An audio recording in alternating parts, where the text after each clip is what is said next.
bilateral agreements, both the assessments and the approvals bilats. Firstly, if I could, the renegotiated Queensland assessment bilateral. I confess, and this is my area, I find it very confusing. Could you please explain to me what is the intended effect of the alteration to the scope of the bilat as regards nuclear actions and marine park, Great Barrier Reef waters and Commonwealth waters? What is the effective change? It's on page 7, particularly clause 12.3. Senator, the Queensland assessment bilateral, the revisions to an existing assessment bilateral with Queensland, there are basically probably two main substantive changes that have occurred with those revisions. The first is to broaden the matters of national environmental significance that can be addressed under the assessment bilateral, and the broadening of those matters is to include matters in relation to the Great Barrier Reef and matters in relation to nuclear matters, as well as Commonwealth Marine. The second substantive change revision to the agreement is to put in place a range of additional administrative streamlining measures. And one example of that is to cooperate around a single set of conditions, for example. Okay, thank you. I've understood the second part. Just a follow-up question on the first part. So am I correct in that the new scope of the assessment bilat, as in now the Queensland will undertake these assessments on behalf of the Commonwealth, will now include all GBR marine park areas, all GBR World Heritage waters, all Commonwealth waters, and also on nukes? Are there some carve-outs? There seems to be I don't quite understand clause 12.4 sub C about nuclear actions. Are you intending to impart all nuclear actions as currently regulated under the EPBC Act, the assessment of that, to Queensland, or are you intending to retain some power over the assessment of nuclear actions? So sorry, there's two parts to that question.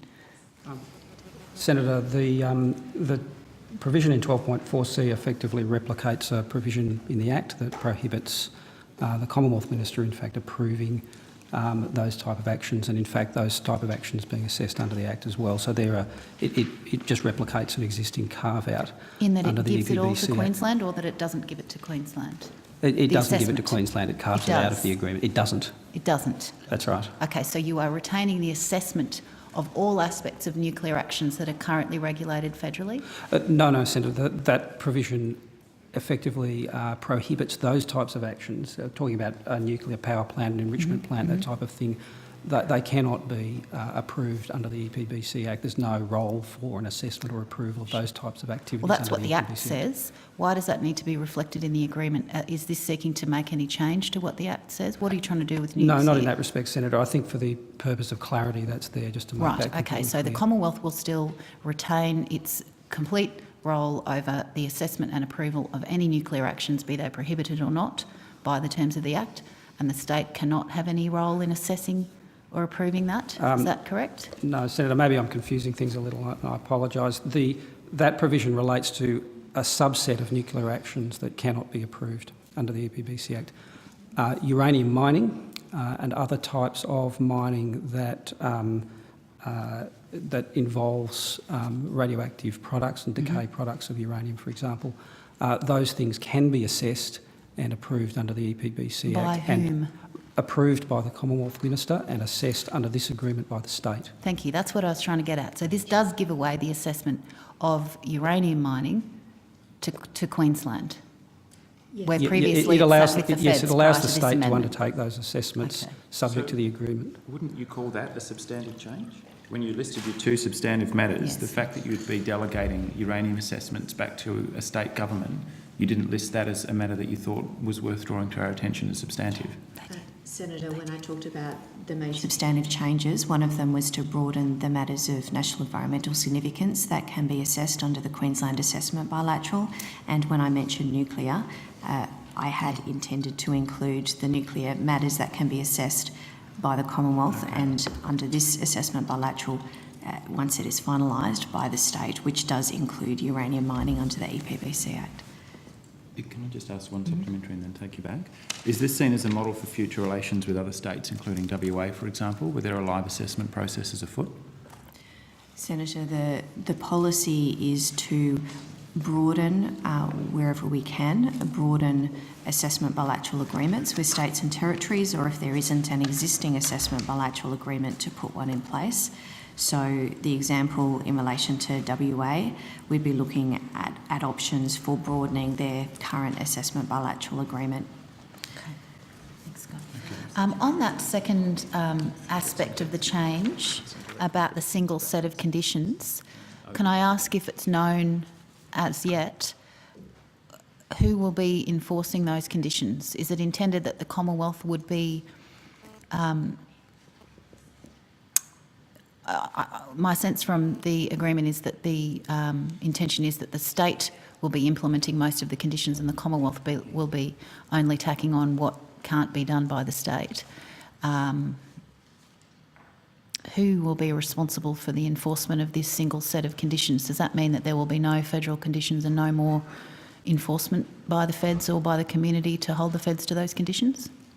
Senator, I think this is a matter that's still to be discussed with the states about exactly the shape in which that might be embedded between the Commonwealth and the state, but it could either be, and it sort of depends on which jurisdiction is imposing the condition. Precisely.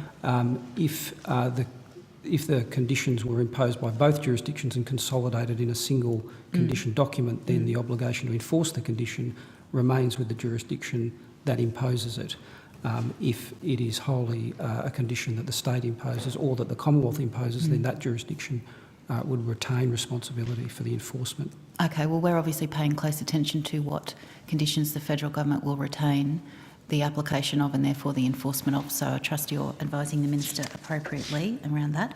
Moving to approvals bilats, I was very interested in the MOU with the Queensland Government and the Commonwealth, that there didn't seem to be a restatement of the Minister's earlier commitment to retain three things: Commonwealth waters, nuclear actions and state-run projects.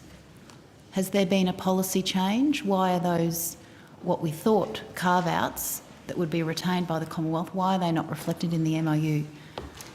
Senator, the policy position is to pursue as comprehensive an accreditation arrangement with each state and territory as possible, subject to the requirements and the standards set out in the EPBC Act being met. So the negotiations will be undertaken on the basis that Commonwealth waters, nukes and state-run projects will not be quarantined by the Commonwealth from an approval bilat, is that correct? There are particular issues, Senator, around actions in Commonwealth waters or on Commonwealth land or Commonwealth actions.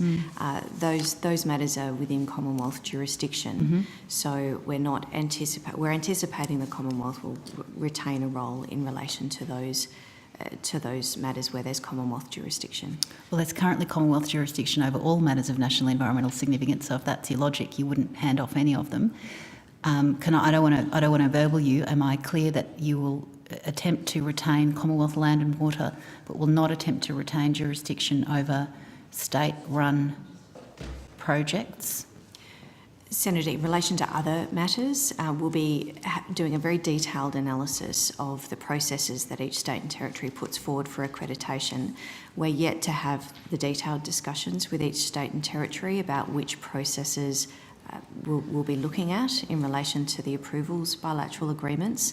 So it's probably premature to be able to say precisely which processes will be in scope for those agreements in which state. Well, has the Minister instructed the department to maintain his earlier public statements about those areas being quarantined from a handoff of approval powers to the states?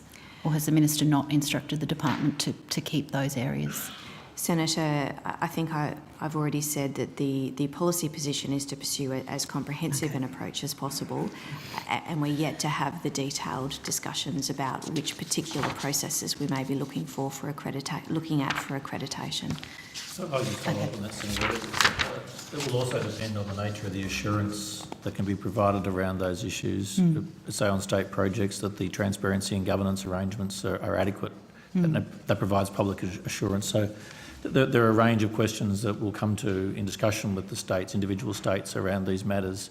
But the benchmark is high. Okay. On those. Can I move now to the investigations in... Thanks.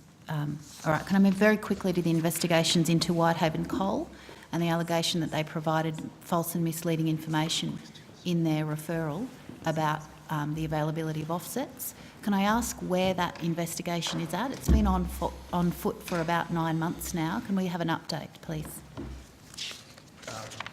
Shane Gaddis, Assistant Secretary of Compliance and Enforcement Branch. Yes, I know. Thanks. Waka. That investigation is ongoing.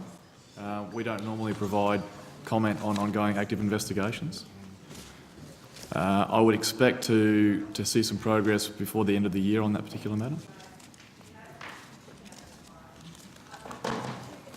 Has it been actively ongoing? I mean, why has it taken 9 months so far? Investigations can take quite a long period of time depending on how complex the matter is, the number of other investigations that the investigators are investigating at that particular time. It can take time to get information from certain areas. Okay, I've got